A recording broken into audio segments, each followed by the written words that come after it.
जोहार public action news में आप सभी को स्वागत है। आज हम लोग बात करेंगे आचार संहिता को लेकर। आचार संहिता में आप क्या कर सकते हैं, आप क्या नहीं कर सकते। अगर आप पार्टी से जुड़े हुए हैं या चुनाव कोई आपका पार्टी है और आप चुनाव को लेकर प्रचार प्रसार कर रहे हैं तो आपको क्या क्या चीज की जानने का जरूरत है, अभी अब जानिए। तो सबसे पहली बात है आचार संहिता के बारे में आज हम बताएंगे। आचार संहिता और पूरा डेट कब कब पूरा झारखंड में चुनाव होगा। देश में तो 7वें चरण में पूरा चुनाव कंप्लीट होगा, लेकिन झारखंड में चौथा चरण तक लगेगा। तो चलिए आचार संहिता के ऊपर हम लोग विचार करते हैं। आचार संहिता में आप इस दौरान सरकारें का कोई काम नीतिगत निर्णय नहीं ले सकता है। नीतिगत मतलब जो भी कानून सरकार नहीं बना सकता है, यानी कि समझ जाइए कि आपका लोकसभा हो या विधानसभा हो, यहाँ पे सत्र ही नहीं चलेगा, यानी कि नीतिगत फैसला आप नहीं बना सकते हैं। इसी प्रकार दूसरा पॉइंट में आएगा कि किसी भी योजना का उद्घाटन या क्रियान्वयन नहीं हो सकता है। काहे कि उद्घाटन अगर उस क्षेत्र में होता है तो सीधी सी बात है कि वहां का लोगों को लुभावना लगेगा, वहां का बड़ा बड़ा बातें कहा जाएगा, तो सीधी सी बात है। इसलिए उद्घाटन और वहां का कोई भी एक्टिविटी क्रियान्वयन का नहीं किया जा सकता है। तो यह दूसरा पॉइंट है, तो आप समझ सकते हैं। यह तीसरा पॉइंट का हम लोग चलते हैं।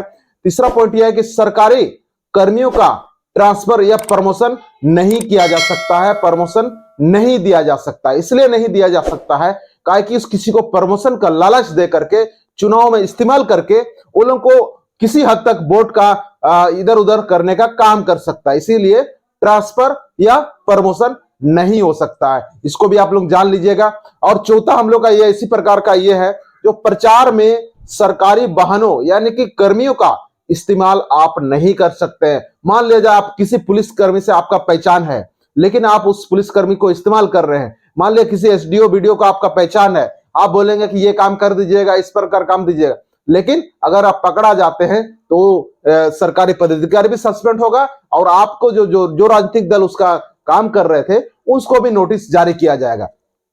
तो इसी प्रकार आचार संहिता में आप कृपया सजग रहे, अपना पार्टी को दाग ना होने दे, नहीं तो अन्यथा चुनाव आयोग की तरफ से आपको का घर में लेटर आ सकता है, जो कि बहुत ये जुर्माना भी लग सकता है। इसी प्रकार हम लोग जिस प्रकार से देखते हैं कि धार्मिक स्थल का उपयोग यानी कि आप यानी कि किसी मंदिर हो गया, चाहे मस्जिद हो गया, या किसी शरण स्थल हो गया, या गिरजाघर हो गया, इस सभी चीजों में आप वोट के बारे में बात नहीं कर सकते हैं। तो इसलिए नहीं बात कर सकते हैं ताकि यहां पर अगर आप बात करेंगे तो बहुत सारे चीज आचार संहिता का खिलाफ हो जाएगा। इसी प्रकार सभा या रैली के लिए पुलिस से आपको मंजूरी लेने की जरूरत है। अगर आप कहीं पे सभा कर रहे हैं या आप रैली कर रहे हैं तो सबसे पहले आपको परमिशन लेना जरूरी है। अगर आप जहां तहां रैली निकाल देंगे और जहां तहां सभा कर देंगे तो समझ जाइए आपको चुनाव आयोग की तरफ से नोटिस मिल जाएगा। इसको खास ध्यान रखिएगा आप लोग।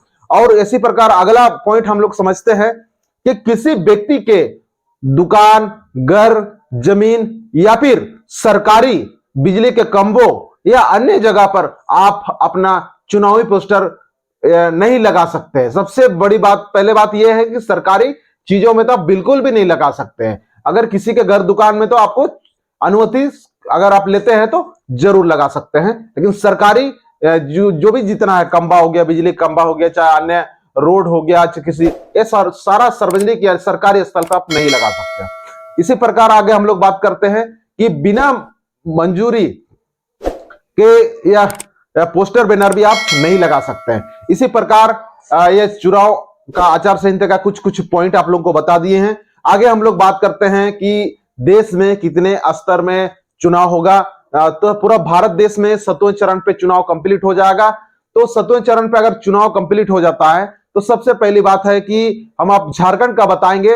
झारखंड के बारे में तमाम झारखंड के मेरे पब्लिक एक्शन न्यूज को जो देखते हैं, पहले आप सब्सक्राइब जरूर कर दीजिएगा। सब्सक्राइब अगर करेंगे तो आपको अन्य जानकारी भी आपको मिलते जाएगा। अन्य कि लोकतंत्र का चौथा स्तंभ ये चीज है, तो चौथा आप सब्सक्राइब करेंगे तो हम लोग को ताकत मिलेगा, आपको हर एक चीज का ये मिलेगा आपको। तो इसी प्रकार हम लोग को सबसे पहले अगर झारखंड में चुनाव होगा तो सबसे पहला चरण में यानी कि 13 मई को सिंहभूम, खूंटी, लोहरदगा, पलामू, ये 4 ये लोकसभा में चुनाव होने वाला है।